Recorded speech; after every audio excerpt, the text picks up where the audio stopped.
Très bien. Je voudrais saluer les nombreux militants et sympathisants du parti qui suivent aujourd'hui cette assemblée générale virtuelle de l'UFDG. Je voudrais surtout saluer nos compatriotes, non encore membres de l'UFDG, mais qui portent un intérêt particulier à cette rencontre qui est aujourd'hui le moyen dont s'est doté l'UFDG pour pouvoir s'adresser à ses militants, suite à la fermeture de notre siège et de nos bureaux. Nous nous sommes rendus compte qu'Alpha Condé n'a pas atteint ses objectifs en fermant nos bureaux. Parce que là, on s'adresse non seulement à un plus grand nombre de militants, mais à beaucoup de compatriotes qui ne sont pas encore des militants de l'UFDG et dont certains ne manqueront pas, comme l'a fait Samuel la dernière fois, d'adhérer à l'UFDG. Alors je vais vous parler de deux choses. La première chose, c'est l'inopportunité d'augmenter le prix du carburant. Comme vous le savez, cette augmentation est annoncée par le gouvernement, qui essaye de défendre cette décision qui n'est pas du tout opportune. Pourquoi? D'abord, il faut savoir, j'ai entendu quelqu'un d'entre eux dire que l'État subventionne à hauteur de 140 milliards le carburant dans ce pays. J'ai sous les yeux les chiffres actuels de la structure des prix. Je rappelle que j'ai eu l'opportunité de contribuer à mettre en place ce qu'on a appelé à l'époque la structure des prix des produits pétroliers. Alors aujourd'hui, voilà comment se décompose le litre du carburant que vous achetez à la pompe à 9 000 francs. Il y a un prix de revient et puis il y a des prélèvements de l'État qu'on appelle impôts et taxes. Le prix de revient du litre d'essence à la pompe, après avoir pris en compte l'ensemble des charges, la rémunération de l'ensemble des acteurs qui interviennent, depuis l'importation jusqu'au transport, jusqu'au stockage, le prix de revient à la pompe est de 6 634 francs guinéens. Et ce prix se décompose comme suit. Le fournisseur étranger qui facture en dollars, mais l'équivalent en francs guinéens de sa facture, c'est 5 128 francs guinéens par litre. Ensuite, vous avez les frais de passage à la SGP, la Société guinéenne de pétrole, le dépôt. Chaque litre paye 100 francs guinéens. La péréquation transport. Lorsqu'on a négocié la privatisation de l'ONA, du secteur pétrolier, on avait décidé de suggérer au gouvernement, qu'il avait accepté, que le citoyen de Yomu ou de Lola paye le même prix à la pompe que le citoyen de Koya ou de Kaloum. Donc il y a une péréquation transport qui est mise en place pour payer le transport sur l'ensemble du pays. Et pour chaque litre, on prélève 550 francs guinéens pour assurer le transport du carburant sur l'ensemble du territoire. Il y a les importateurs, les grandes compagnies, Total, Shell, enfin Shell s'appelle maintenant autre chose. Ces importateurs qui payent, qui importent le carburant avant de le distribuer, donc ils ont une rémunération de leur implication dans le processus. Sur chaque litre, on leur paye 555 francs guinéens. Les distributeurs, c'est-à-dire les propriétaires de stations, ils ont une marge par litre.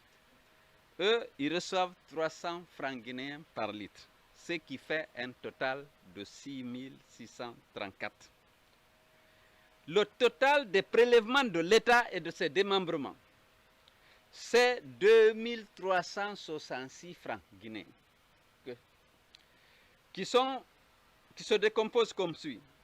Vous avez les droits et taxes divers qui font 2330, c'est-à-dire 1643 plus 687 de droits de douane, ce qui fait 2330. Mais à cela, vous ajoutez deux montants faibles, mais prélevés par l'État. Vous avez l'ONAP, Office national des pétroles. L'État a mis en place une structure dont le fonctionnement est assuré par vous et moi chaque fois qu'on achète un litre d'essence. Donc nous payons à ce titre 20 francs par litre. Et vous avez un projet de délocalisation du dépôt pour construire le dépôt ailleurs. Sur chaque litre, chacun de nous paye 17 francs guinéens. Alors l'ensemble des prélèvements opérés par l'État représente donc 2366 francs guinéens. Alors, où est le problème? C'est que l'État avait budgétisé beaucoup plus de prélèvements. Maintenant, comme entre-temps la monnaie s'est dépréciée et le prix du carburant est monté sur le marché international, le prix qui devait revenir ici à moins de 4000 francs est à 5128. Donc le facteur d'ajustement, c'est la taxe. La taxe s'est réduite, mais chaque fois que vous achetez un litre de carburant, sachez que vous payez pour l'État, au titre des différents impôts et taxes, 2366 francs guinéens, soit 26% du prix à la pompe. Vous pouvez comprendre que l'État n'a pas perçu tout ce qu'il a budgétisé ou tout ce qu'il souhaite, mais l'État ne subventionne pas. L'État ne prélève pas autant qu'il avait prévu, mais il prélève quand même. Donc lorsqu'ils assument qu'ils subventionnent le carburant, on se demande vraiment avec quelle sorcellerie. Parce que le prix de revient à la pompe, après avoir payé toutes les charges, je vous l'ai dit, c'est 6634 francs guinéens. Donc nous payons de l'impôt sur le carburant. Pour le moment, ce n'est pas l'État qui nous aide à supporter. Il faut que ça soit dit. Alors, le titre, je voulais vous dire que ce n'est pas opportun actuellement, réellement, d'augmenter les prix du carburant. Pourquoi? D'abord, nous sommes en crise économique et sanitaire. Les conditions de vie sont difficiles. L'inflation est forte. On a 12 ou 13% d'inflation. Je vous ai expliqué pourquoi cette inflation. Les prix sont montés. Il faut être juste. Il y a eu quelque part une augmentation du fret maritime suite aux conséquences de la pandémie. Mais il y a eu la mauvaise politique budgétaire et monétaire de l'État. Pourquoi? L'État a organisé 3 scrutins en 2020. Alpha a dit, je ne veux pas le financement de l'Union européenne et de l'OIF ni des Nations Unies. Parce que je ne veux pas que quelqu'un fourre son nez dans mes élections. Il y avait des fonds disponibles. Donc, on a financé ces 3 opérations. Ces 3 coups d'État constitutionnel et électoral.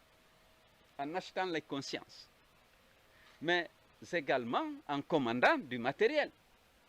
Donc, l'État n'ayant pas suffisamment de ressources, la planche à billets a été utilisée. En 2020, la masse monétaire a augmenté de 23%. Parce que l'État n'ayant pas d'argent, demande à la Banque centrale de financer, ou l'argent que l'État recouvre auprès des contribuables, c'est pour les poches du clan. Donc, on a utilisé la planche à billets et naturellement, la conséquence immédiate, c'est que les prix augmentent. Et donc, c'est pour combler ces déficits créés par les détournements, la corruption, mais également le financement voulu des élections, du double scrutin d'une part et l'élection présidentielle de 2020, c'est ce qui a créé les déficits. Et maintenant, il faut qu'on demande aux pauvres citoyens de payer. Et c'est ça, c'est pourquoi c'est inopportun. Mais nous sommes dans un contexte aujourd'hui. Bientôt, la période de soudure. Vous savez, pendant cette période de soudure, les greniers sont vides. Les récoltes sont attendues pour octobre-novembre. les paysans, on compense ce déficit par l'importation de céréales, notamment du riz. Mais vous connaissez l'état de nos infrastructures. Le prix du transport est déjà trop élevé en raison des charges d'entretien des véhicules qui résultent du mauvais état de la route. Je vous donne des exemples parce que, ayant le souci des conditions dans lesquelles vit mon peuple, j'ai cherché à savoir. Alors, depuis que la route s'est fortement dégradée, le transport d'une tonne de riz de Conakry et Sigiri est passé de 45 000 à 600 000. Ah ouais, mais lorsque le camion va à Sigiri, avant qu'il ne rebille, il faut charger les lames, les camions remorquent les lames de ressort, il faut changer parfois les pneus, il faut changer, et donc il faut bien que le transporteur ne tombe pas en faillite, il est obligé d'augmenter le prix de transport. Et donc le sac de riz qui arrive à Sigiri, et qui va arriver à Sigiri dans cette période de soudure, va aussi être obéré par cette augmentation annoncée du prix du carburant. Je donne les...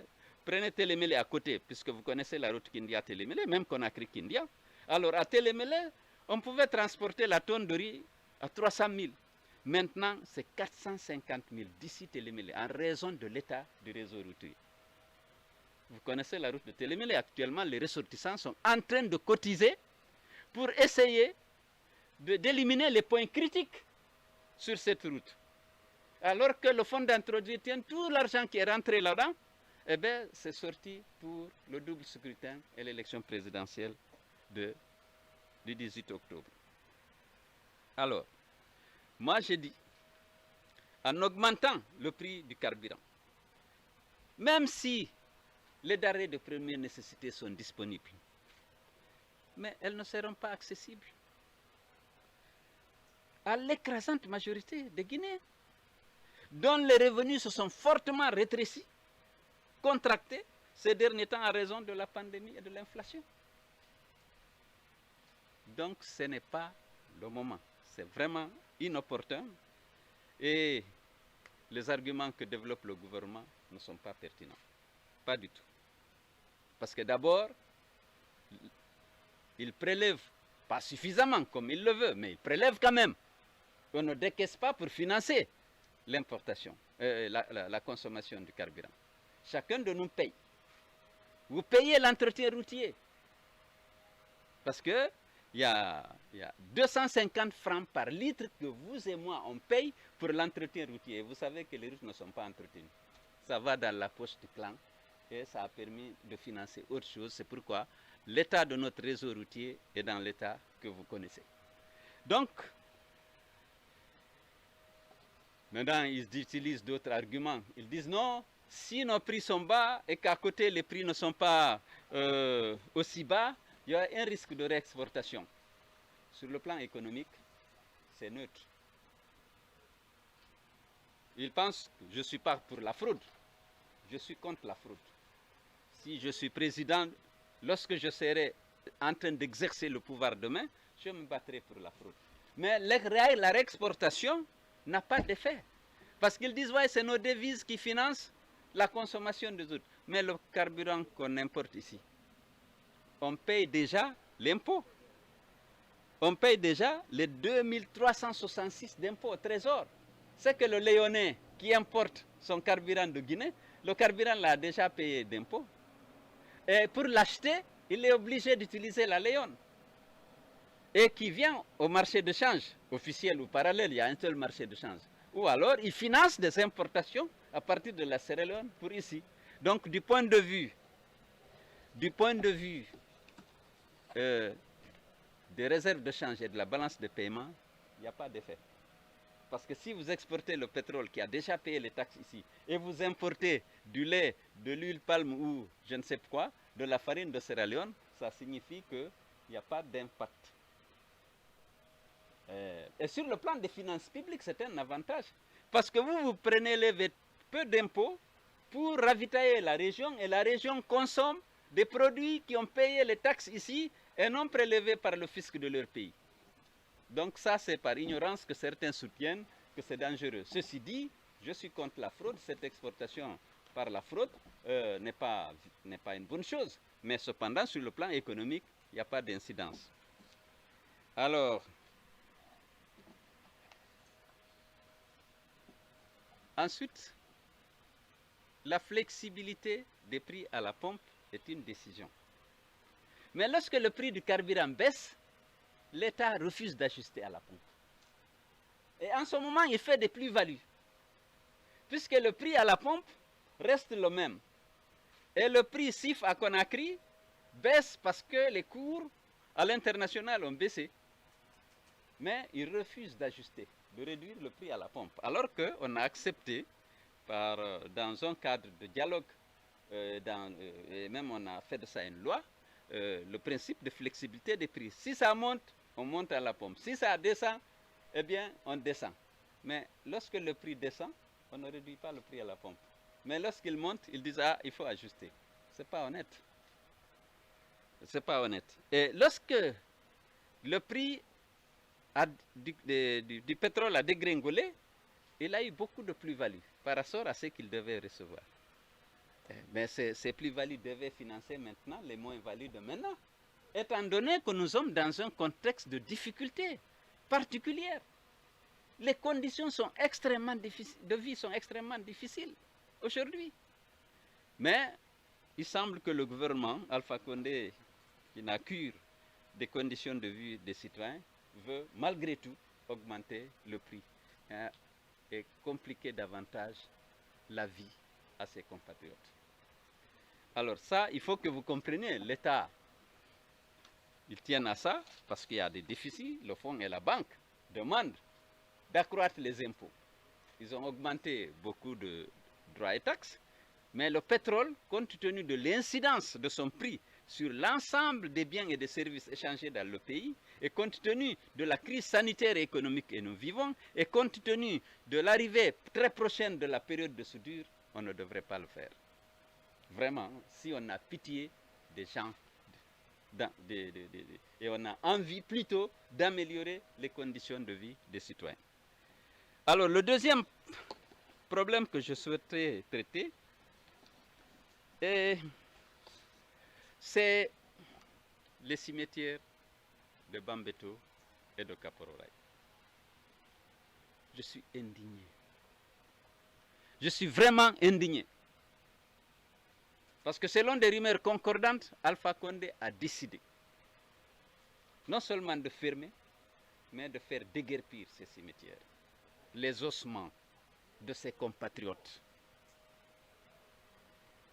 À un moment donné, nous avions pensé que face à l'indignation suscitée par ce projet immoral du gouvernement, on avait pensé qu'ils avaient renoncé au projet. Dans notre culture, on respecte les morts. On vénère ses aïeux, ses enfants. Et on vient souvent se recueillir sous leurs tombes. C'est moins de 10 hectares de cimetière. Un hectare, pardon, un hectare. Qu'est-ce que cela coûte? On devrait étendre, réserver une zone plus grande pour les cimetières de presque toute une commune. Clôturer ça. Il n'y aura plus d'extension après ça, parce qu'on va viabiliser le reste et puis faire de Koloma le quartier administratif. Mais non, il semble qu'Alpha a donné des instructions. Alors, il veut choquer, agresser les morts et choquer les survivants. Avant que les manifestants ne soient enterrés là, depuis 40 ans, les habitants des quartiers riverains enterraient leurs morts dans ces cimetières. Mais la haine qu'il a contre ses opposants, parce que c'est surtout peut-être ses opposants. Les manifestants qui ont été enterrés là, ils ont plus de 200. Au cimetière de Bambeto. des gens qu'on a abattus, qui n'ont pas eu droit à la compassion du gouvernement, qui n'ont pas eu droit à la moindre justice.